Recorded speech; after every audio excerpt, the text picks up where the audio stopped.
कंजक पूजो और बेटी मारो, ये पाप करो ना जालिम हत्यारों।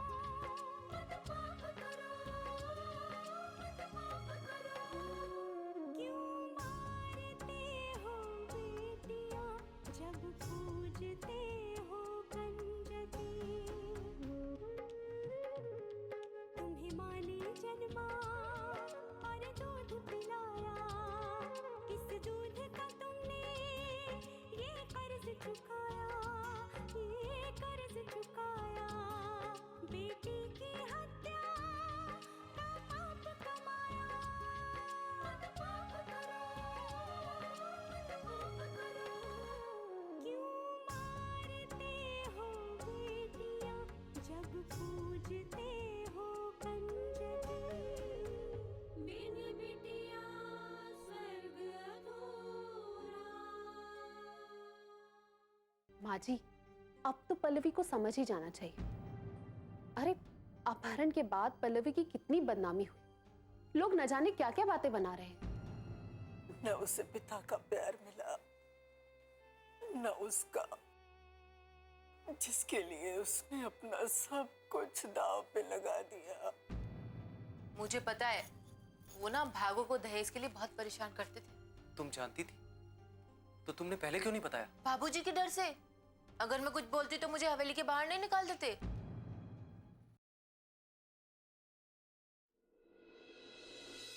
मैं समझता था कि आपको मेरे दर्द का एहसास है। मेरी घुटन देखकर आपकी भी सांसें उखड़ती हैं। मेरे आंसू देखकर आपका भी मन रोता है। लेकिन नहीं माँ, आप बिल्कुल बाबूजी की तरह हैं। आज आप उन्हीं की भाषा बोल रही हैं। नारायण? हाँ माँ, उन्होंने मेरे दिल, मेरी आत्मा पे बहुत जख्म दिए।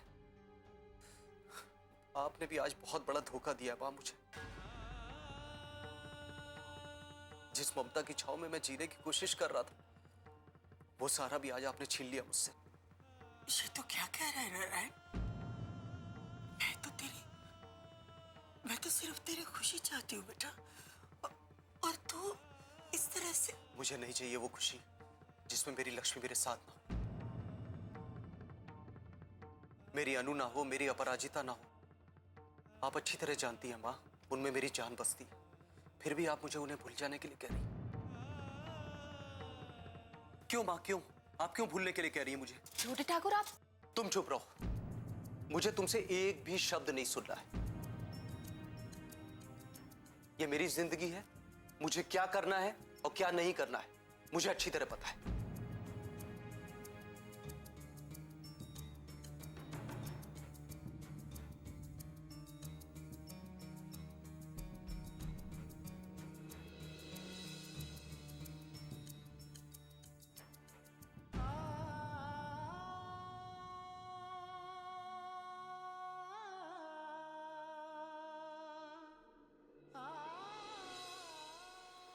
ठाकुराइन, देखा फूलवती,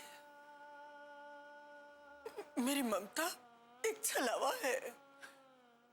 मैंने अपने ही बेटे के साथ धोखा किया है।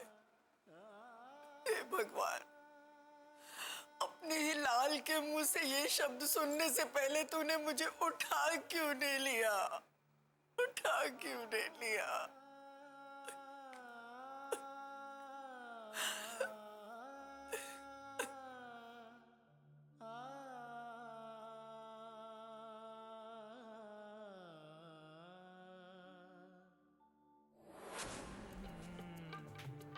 अरे वाह राजेंद्र की माँ, आप तो रेडियो पे गाने सुने जा रहे हैं।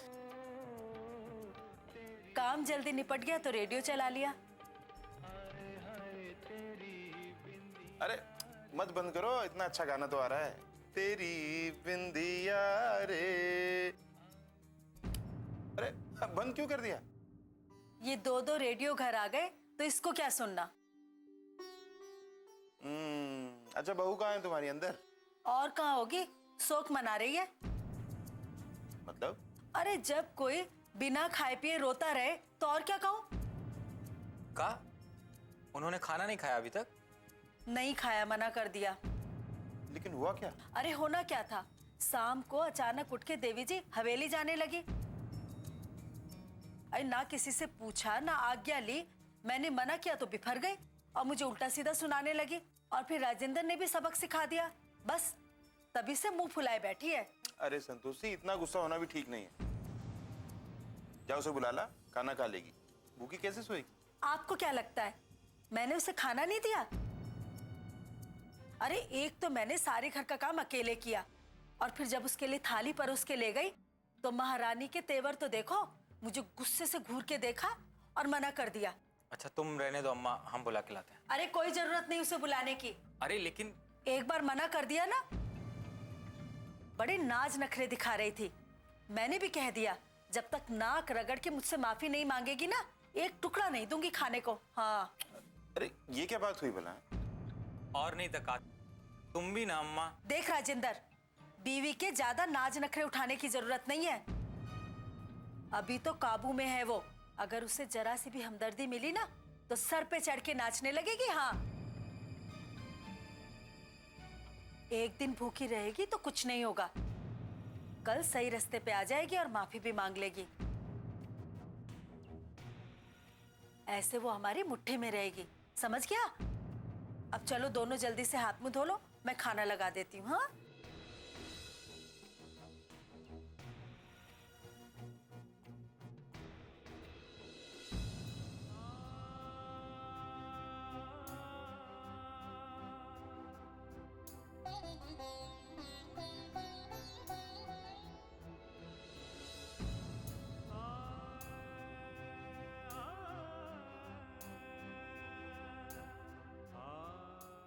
बिन बिटिया स्वर्ग अधूरा।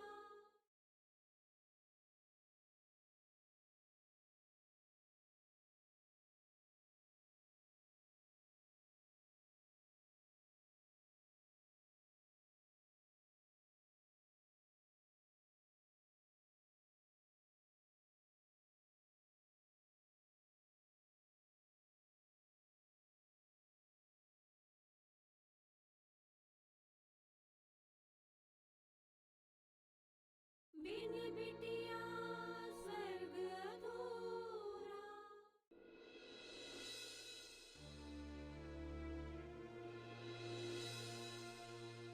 बस करो माँ। मैं समझता था कि आपको मेरे दर्द का एहसास है। मेरी घुटन देखकर आपकी भी सांसें उखड़ती, मेरे आंसू देखकर आपका भी मन रोता है। लेकिन नहीं माँ, आप बिल्कुल बाबूजी की तरह। आज आप उन्हीं की भाषा बोल रही हैं। आपने भी आज बहुत बड़ा धोखा दिया माँ मुझे। जिस ममता की छांव में मैं जीने की कोशिश कर रहा था, वो सारा भी आज आपने छीन लिया मुझसे।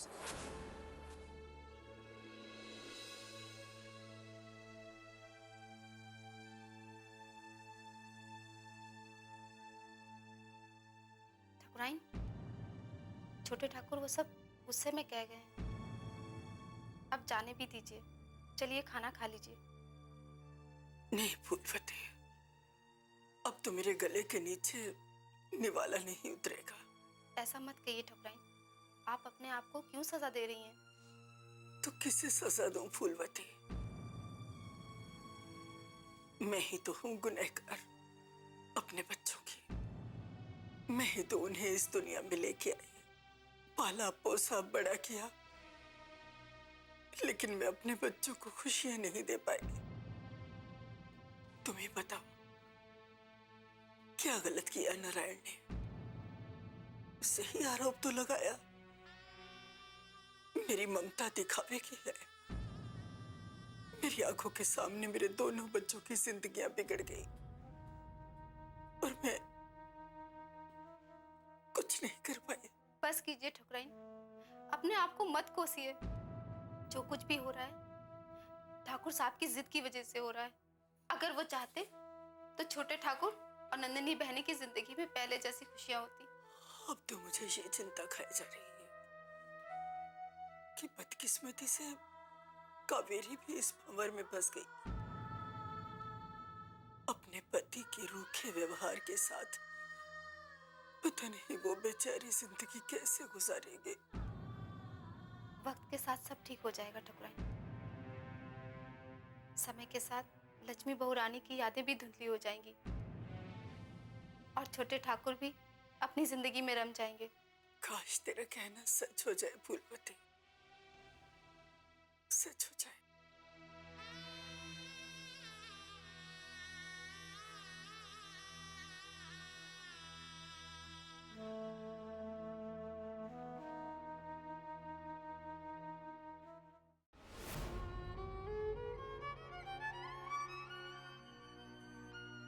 कैसी जिंदगी दी है भगवान तुमने मुझे, मुझसे कोई प्यार नहीं करता। मैंने उदय को कितना प्यार किया, लेकिन उन्होंने भी मुझे धोखा ही दिया। मेरे घर वालों को भी मेरी कोई फिक्र नहीं है। मैं जीऊं या मरूं, किसी को कोई फर्क नहीं पड़ता। इससे तो अच्छा होता कि मैं इस दुनिया में ही नहीं आती। जब मेरा जीवन यहाँ नर्क बन गया है, तो मेरे बच्चे का क्या होगा? इस दुनिया में आकर वो भी मेरी तरह दुख में ही जिएगा। नहीं, नहीं, मैं इस बच्चे को दुनिया में नहीं आने दूंगी। खुद भी मर जाऊंगी और इसे भी मार दूंगी। हाँ।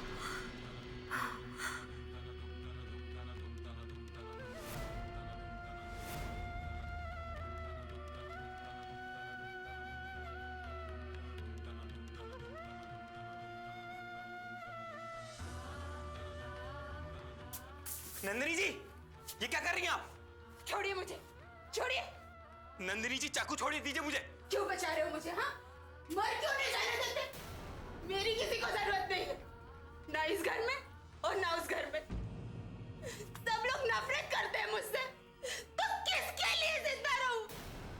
मर जाने दीजिए मुझे, छोड़। नंदिनी जी, पगलाइए नहीं, चाकू दीजिए मुझे। ये क्या हो रहा है? हाँ? क्या मजा रखा है तुम लोगों ने? ये देखिए, अपनी जान लेने की कोशिश कर रही थी।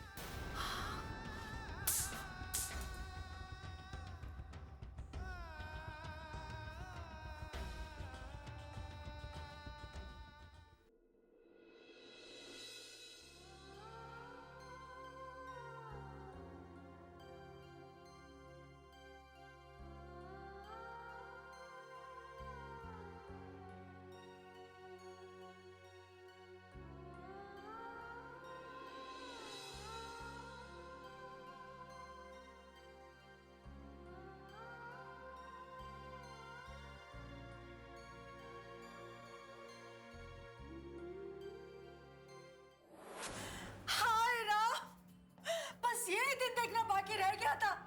मैं कह देती हूँ तुम दोनों से, ये लड़की हमें बदनाम करा के रहेगी, कहीं का नहीं छोड़ेगी हमें। अरे मैंने मायके जाने के लिए क्या मना कर दिया? ये तो अपनी जान लेने पे आ गई। राजेंद्र, तू अभी के अभी इसे इसके घर छोड़ के आ। बिन बिटिया स्वर्ग अधूरा।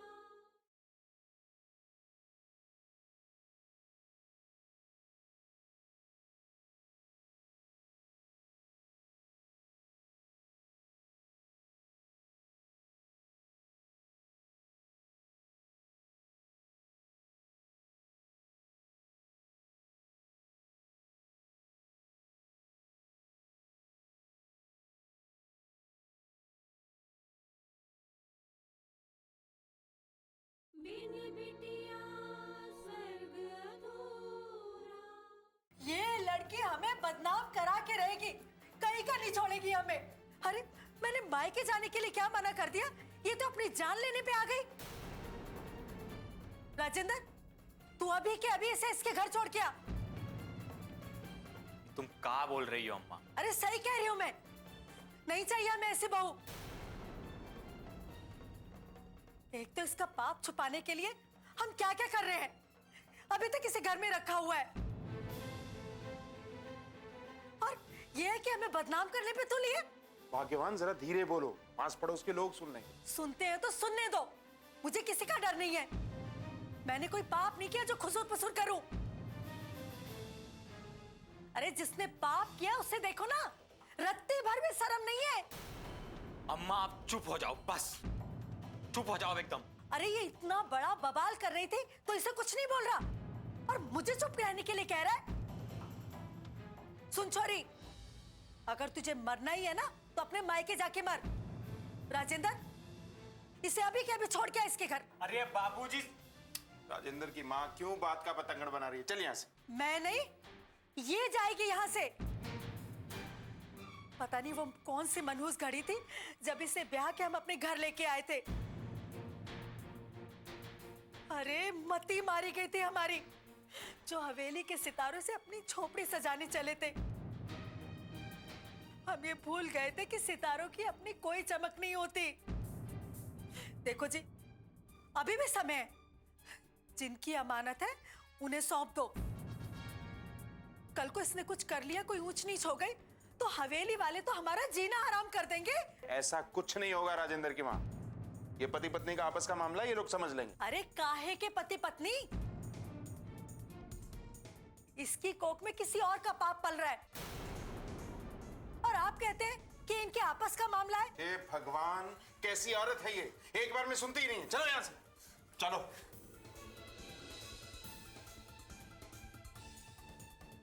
कहाँ जा रही हैं आप? पता नहीं, इस दुनिया में मेरा कोई ठिकाना नहीं है। नंदिनी जी, अब दिमाग मत घुमाइए हमारा। छोड़िए मुझे। चुपचाप बैठिए, यहाँ पर बैठिए। क्या कर रही थी आप? इतनी छोटी सी चीज के लिए कोई अपनी जान देता है का? चले जाओ यहाँ से, अकेला छोड़ दो मुझे।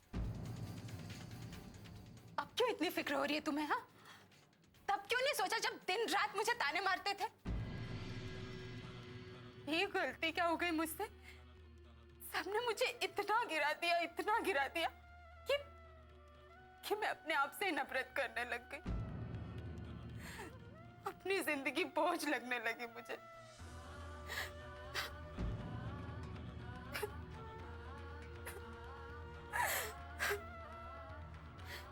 जिसे जान से भी ज्यादा प्यार किया, उसने मेरे साथ धोखा किया। शादी का वादा किया था पर एक बार देखा तक नहीं मुड़ के कि वे जिंदा हूं या मर गए। खानदान की मर्यादा बनी रहे, इसलिए मेरा ब्याह जबरदस्ती यहाँ करा दिया गया। क्यों? जब कोई आदमी वेश्याओं के कोठों पर जाता है, अपनी बीवी को घर में छोड़कर इधर उधर अय्याशी करता है, तब उसे कोई सजा नहीं देता। लेकिन जब एक लड़की बिन ब्याही मां बनने वाली होती है, अपने प्यार की निशानी को जन्म देना चाहती है, पाल पोस कर अकेले ही बड़ा करना चाहती है, तो वो इतना बड़ा पाप क्यों हो जाता है कि सब उस पर उंगलियां उठाते हैं, सबको मौका मिल जाता है। आखिर मैं पूछती हूँ, मैंने क्या गलती की है? यही ना कि अपने प्यार की निशानी को इस दुनिया में लाना चाहती हूँ, एक अजन्मे बच्चे को मारने के बजाय उसे जन्म देना चाहती हूँ। तो समाज को उस पे उंगली उठाने का मौका क्यों मिल गया? क्यों? देखिए नंदिनी जी, हमें पता है आप बहुत परेशान हैं। इसके लिए हम आपसे बहुत बहुत माफी मांगते हैं, और अम्मा ने जो कुछ भी किया, हम अम्मा की तरफ से भी आपसे माफी मांगते हैं। आपको अपनी माँ से मिलना है ना? हम आपसे वादा करते हैं, कल हम खुद आपको हवेली लेकर जाएंगे। लेकिन अभी आप सो जाइए।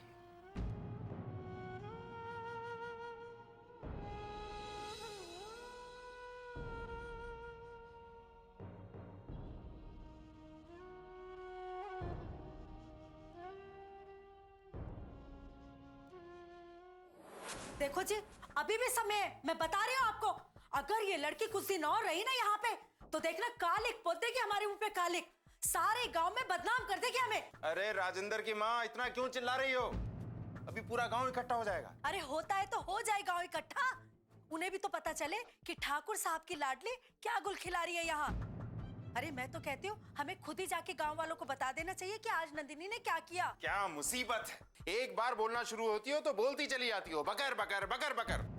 एक बार कह दिया कि धीरे बोलो तो समझ में नहीं आता तुम्हारे। अब आप भी मुझ पे चिल्ला रहे हो। अरे चल।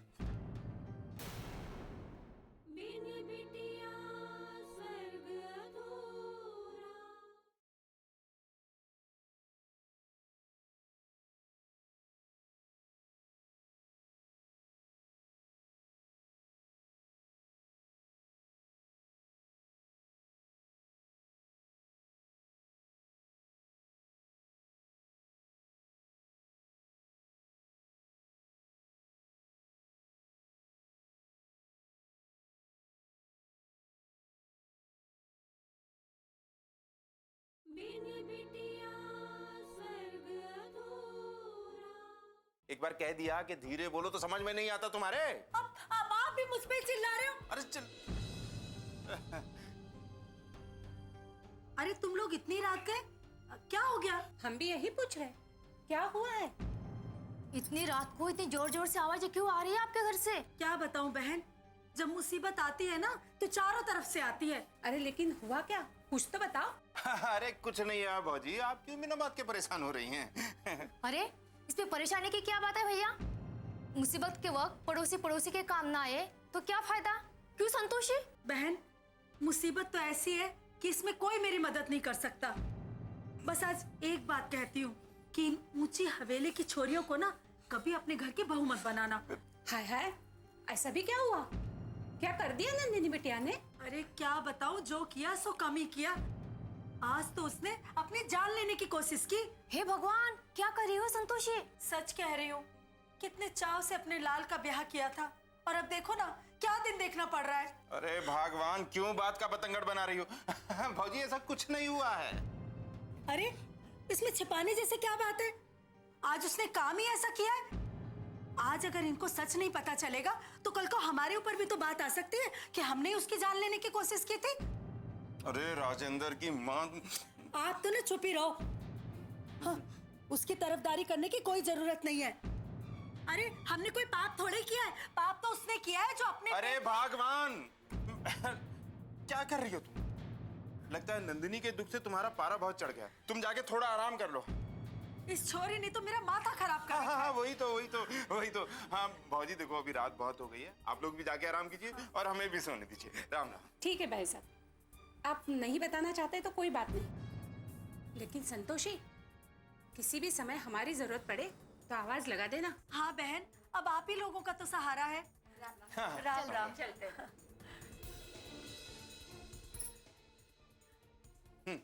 किसी भी समय हमारी जरूरत पड़े तो आवाज लगा देना। और तुम, दिमाग ठिकाने पे है कि नहीं तुम्हारा? ये लो, अभी तो मुझसे कह रहे थे चुप हो जाओ, अब खुद ही चिल्लाने लगे। अरे चिल्लाऊं नहीं तो क्या करूं? नंदिनी किसी और के बच्चे की मां बनने वाली है। इसी बात को छुपाने के लिए तो कावेरी से छोटे ठाकुर का ब्याह किया गया था। राम जी भला करें, हैं? अरे अनु का इलाज किसी डॉक्टर के पास नहीं है। किसके पास है? मेरे ख्याल से तो किसी जानकार ओझा को बुला लेना चाहिए। हमें पता है आपका और हमारा तो कोई मेल है ही नहीं, आप कहाँ और हम कहाँ, लेकिन रिश्ता तो आपका और हमारा जुड़ गया था ना। आपकी मर्जी से ना सही, विधाता की मर्जी से। जिस माँ ने तुम्हें धोखे में रखा, तुम्हारे साथ प्यार का ढोंग किया, उस माँ के साथ ऐसा ही होना चाहिए।